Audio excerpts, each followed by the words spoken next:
Back for more? That's right, Stuff. We're back to play one more time. Hello, RoahmMythril here once again, getting back to the 7th guest, and we should be wrapping things up with this session. Which, just putting it out there, it is kind of fitting that we're wrapping up the 7th guest on the 7th recording session. I swear I didn't plan it that way, sometimes things just work out like that. How serendipitous. Yes? No? Pity laugh? Oh well. Before we get to the final 2 puzzles, there is one more shortcut in the game that I never showed off, and it's here in the bathroom. Now I can't do anything with the shower or tub itself, so no going back into the Nox's room from here. Instead, it's in the sink. Warning, incoming 90 CGI spiders. Yeah, I don't think this plumbing's been used in a while.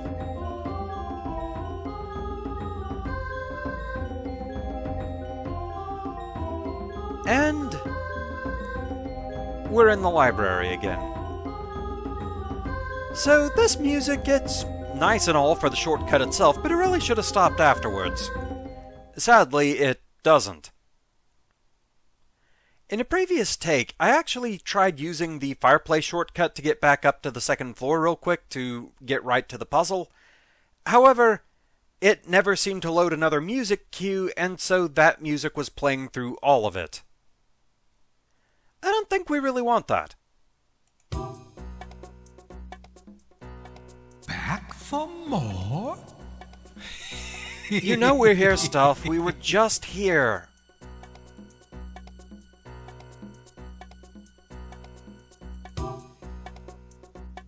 Seriously, I don't think this guy's gonna be okay when we leave.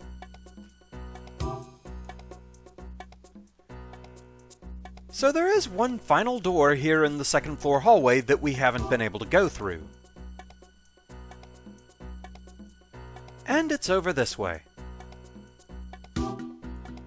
Normally, hovering over this door, you'd just get the no-no hand showing you couldn't do anything that way, but now it beckons us forward.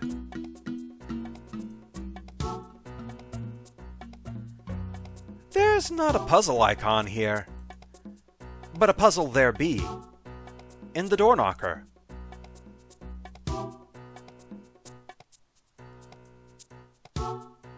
So, we're playing Peg Solitaire, with knives. We play for keeps. Click a knife to have it hop over another knife, removing it. The ultimate goal is to move knives around on this star pattern. You can place a knife anywhere there's a corner or a junction, and eventually you want to leave only one knife remaining.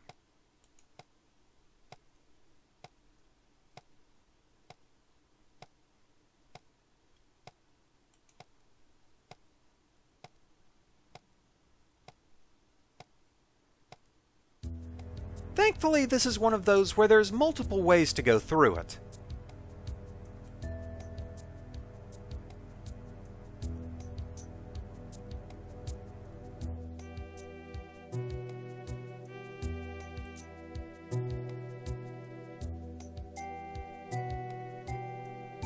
We should be good with this. Which way should I go now? And yeah, sometimes you'll get asked to make a decision if there's multiple options.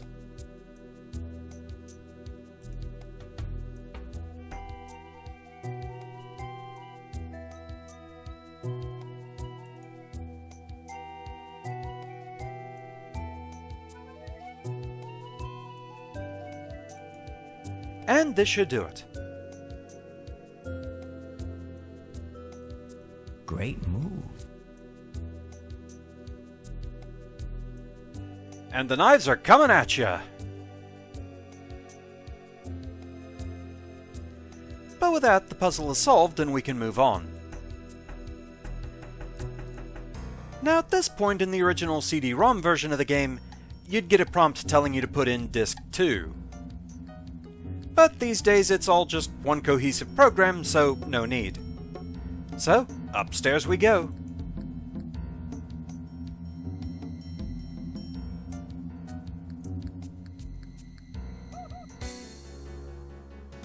Welcome to the attic. But you know, I just don't think I'm ready for this.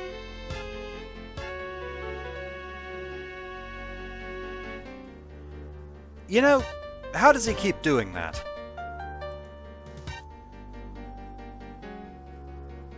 Bulging architecture! Now, the interesting thing is I have seen notes showing that you're supposed to be stopped by a ghostly Cerberus if you try to leave the attic this way. That's not a Cerberus. Weirdly, I feel like I do remember that being a thing, and yet, no trace of it. But there is a puzzle.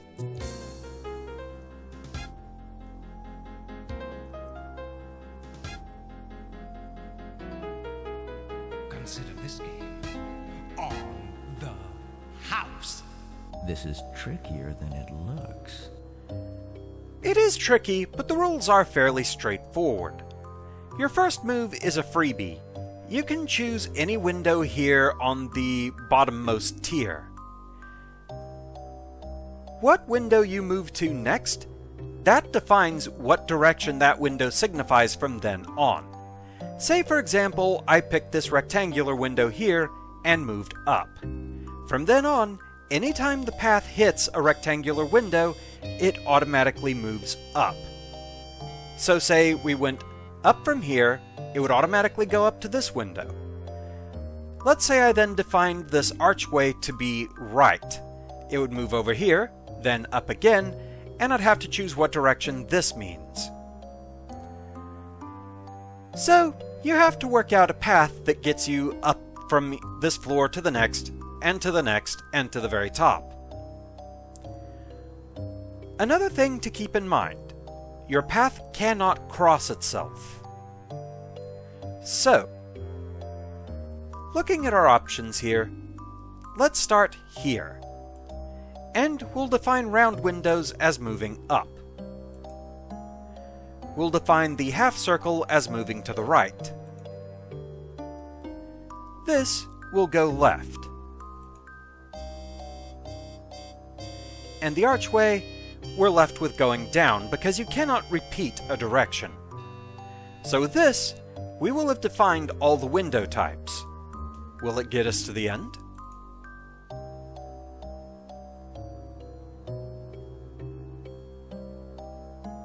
Yes.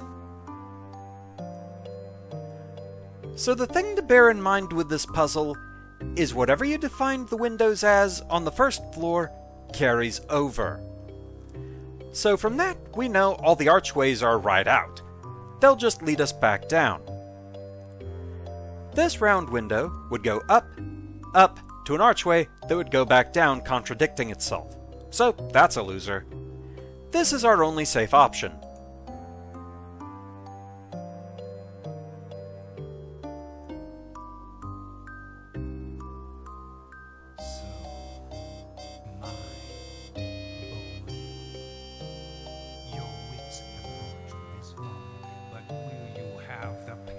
To go any further.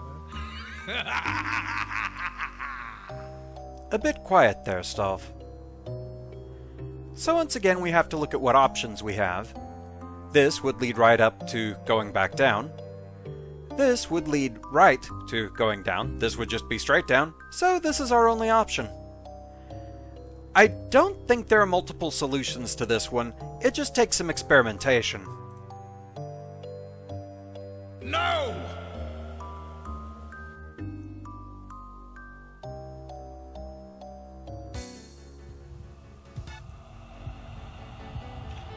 Help me! Someone, please help me! Get up. I can't Run move. away. I can't. I looked over here and something happened. Oh, someone, please help me!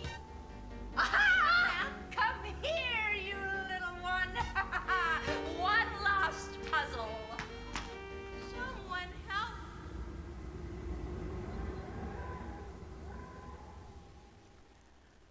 So, strange as that was, that actually does count as Eleanor Knox's death. She just came up here to investigate the attic and ended up getting turned into a dressmaker dummy. In the novelization, she was actually turned into a doll up here somehow. But she's one of those that just died to the house. I have a theory about that, we'll talk about it later.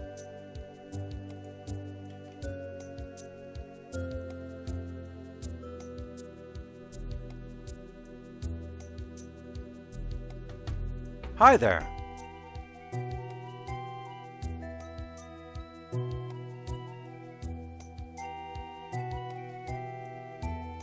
Well, aren't you a jolly fellow? Oh dear, you're going all to pieces.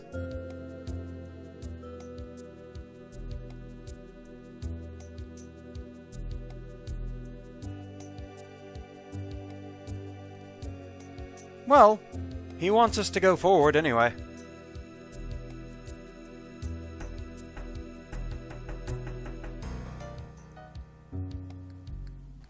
Let me go.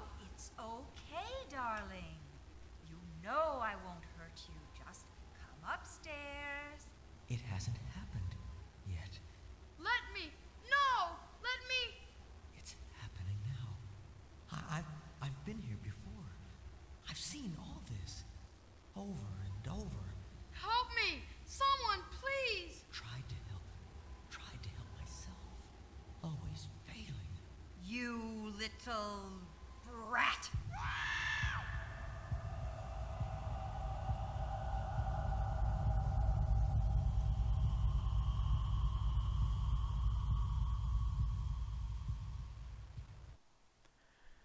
So, did you catch that?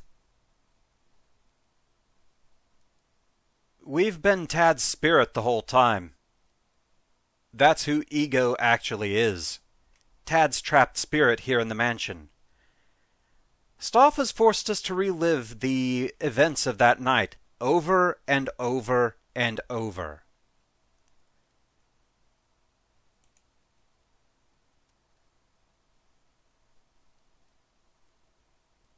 The smell. I can't breathe. Bring him here! I brought him the one you wanted, the gift. Someone, please, help me!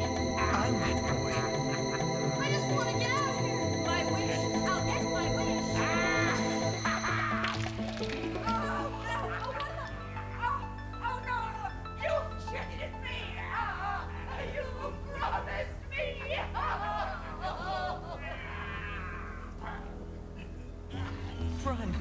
Run for Pete's sake! Help me.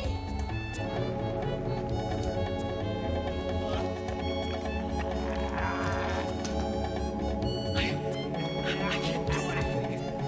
You're not real. I swear. You can't have him. You can't have me.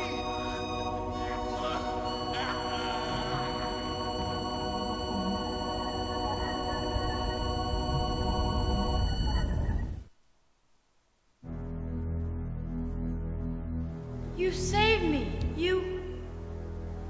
It's all been changed now. Now and Forever.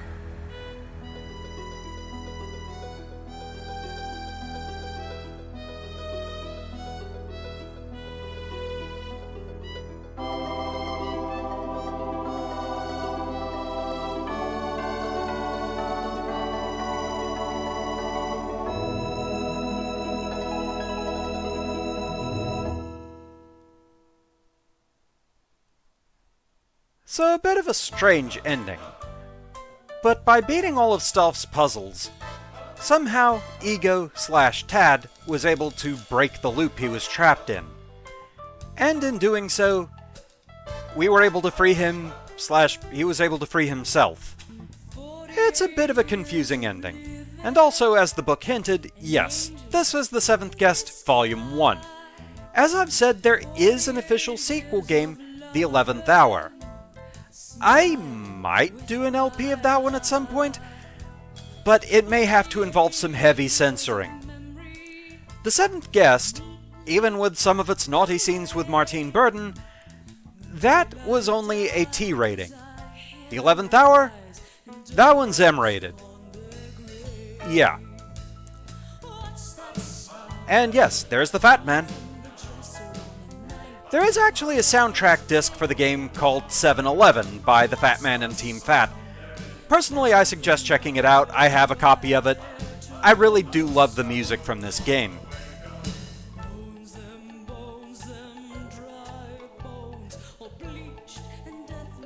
And we have all the various people involved in the game here. So yeah, this was an important game in early PC culture. Like I said, it really made CD-ROMs kind of a standard in PCs at the time. Of course, we've gotten a lot more advanced since then, but bearing in mind, at the time, you either had a floppy disk that maybe gave you 2 megabytes, or a CD that gave you, I think, a little over 200 megabytes or something like that. It was a big jump. Not as big as, say, DVDs, but still. It was important at the time. And I'm totally not just trying to talk over this music in the case that it gets the video claimed or anything.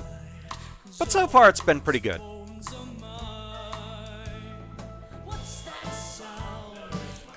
The actual name of this track is Skeletons in My Closet if you want to look it up. Key grind. Duplicates are way too expensive. Instead of key grip. Ba-doom-ching. Even jokes in the credits.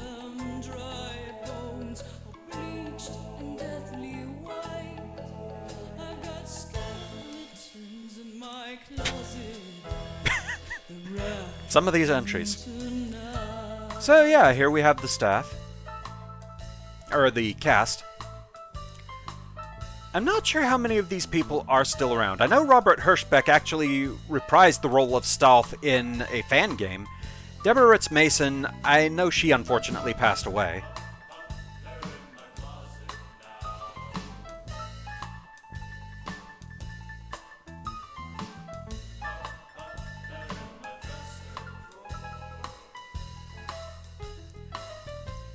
Fridge head.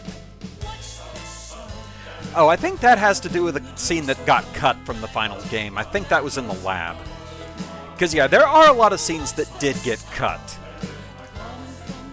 For example, that is something I do want to touch on in the analysis video.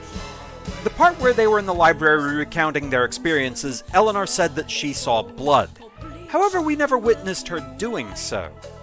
In the original script, there was a scene where she got lost in the basement maze, and she saw the walls start to bleed.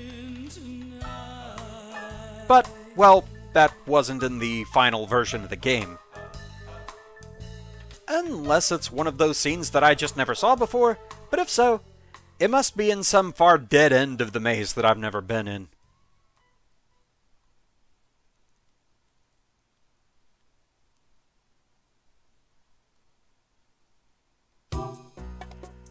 And so with that, we're thrown back to the Sphinx board. For more? No, actually, that's pretty much it, stuff. There are no alternate endings to the game. However, there are some secret modes. Once you've beaten the game, you have access to an open house mode, though I kind of forget exactly how to get to it. I do forget what you're... Well, okay, we have the chattering teeth on the corners here. I think that's it. Yeah. We have this so we can select any room in the mansion, go there, and we can play all the puzzles at will. This is the feature that... I think some version of it is basically available right from the start in at least the Switch port. Like I said, it tends to forget which puzzles I've already cleared, and it just lets me do them again at will, but I forget if I have access to this screen. You can, however, get access to this early in most versions of the Seventh Guest by, on the Sphinx board, just on your keyboard, typing in Zaphod Beeblebrox.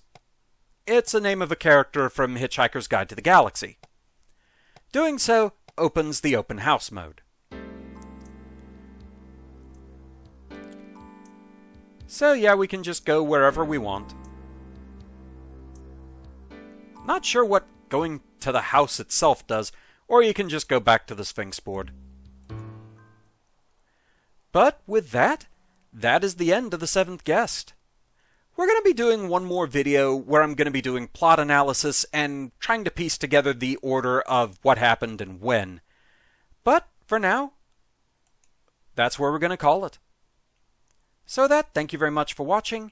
I hope you're enjoying the series, and I shall see you again next time. Until then, fare thee well.